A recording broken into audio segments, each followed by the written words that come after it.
Tony Passon is the member for Barker, and Tony, you and I know this section of road quite well. We've talked about it before. The Sturt Highway around Truro, all the way to Accommodation Hill. I think we were all expecting something a little bit more than what the government's actually indicated they're going to do there.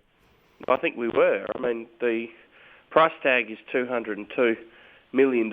So for that, I would have thought the very least the community could expect is a dual lane either way. Unfortunately, that's not what's currently envisaged in the plans that have been developed by the South Australian State Government.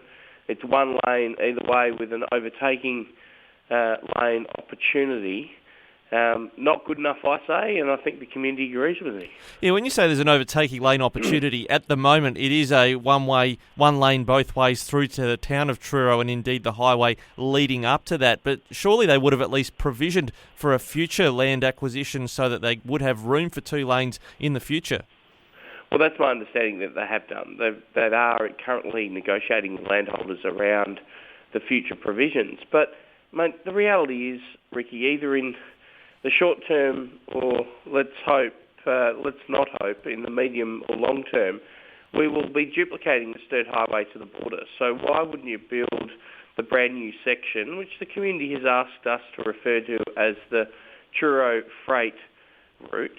Why wouldn't you build the Truro Freight Route as a dual lane road or causeway in both directions so that you're ready for when you need to plumb the rest of the Sturt Highway into it as a dual lane highway to the border? But wouldn't there be a section where you'd have a duplicated section at Truro, you'd have a single section between Truro and, well, even before Nurayutpa? I mean, is there provision in what you've seen in the planning for where those corridors would be for duplication, say, through Nurayutpa as well? There are no plans at this stage to do anything other than to build the freight route in the way it's designed currently. In fact, I met with department officials and said, well, the community has a number of concerns. I raised them with the departmental officials. One of the concerns is the state of the road that is currently the Sturt Highway, which currently runs through Truro.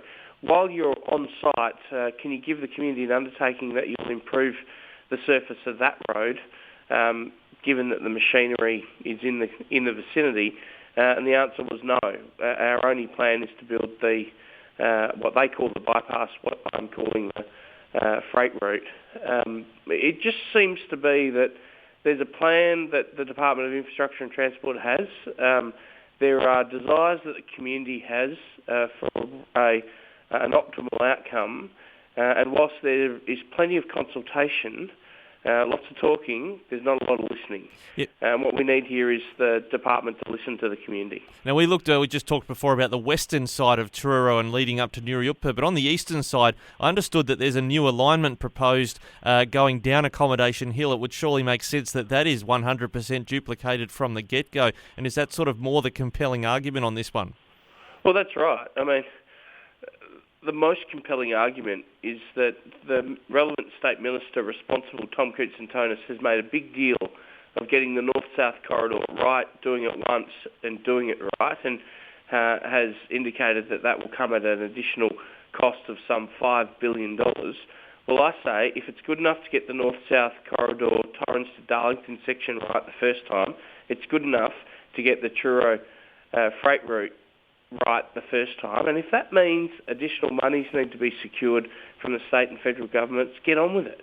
I mean, no point building a road which will ultimately rip up and build another one in years to come. I mean, it just makes no sense, and it's what frustrates people about how government operates.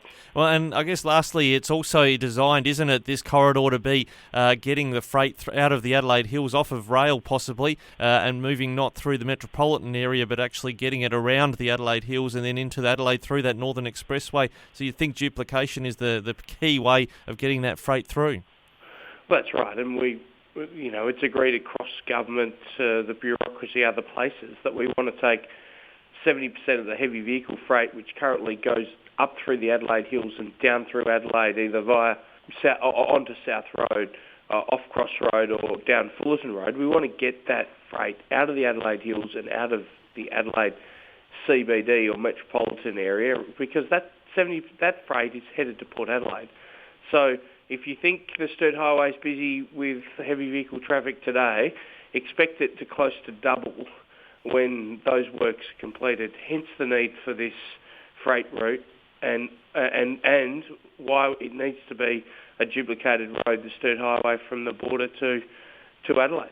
Tony Passon is the member for Barker and also the Shadow Assistant Minister for Transport and Infrastructure. Thanks so much for joining us today on Flow. Pleasure, Ricky.